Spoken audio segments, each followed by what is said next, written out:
আইন বহির্ভূতভাবে যদি বিএনপির ঋণ খেলাপিদেরকে আপনি নির্বাচনে আনতে চান, তাহলে আওয়ামী লীগ কি দোষ করছে? আইন বহির্ভূতভাবে আপনি না, আপনি শোনেন, আপনি আপনার পরিচয় কি? আপনার পরিচয় কি? না না, ওনার আপনি হাউজের নাম বলেন। হাউজের নাম কি? আপনার হাউজের নাম বলেন।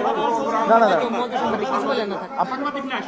আমি আমার এখানে সম্মানিত উপস্থিত আমাদের সাংবাদিকবৃন্দ যারা আছেন, আপনাদের সাংবাদিকবৃন্দ যারা আছেন, আপনাদের সাথে আমাদের পেশাদারি সম্পর্ক।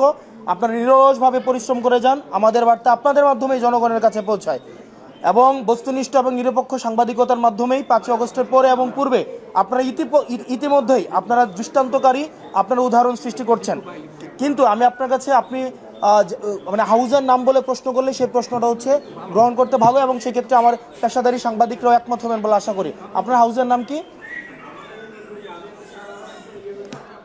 ওকে ভাই।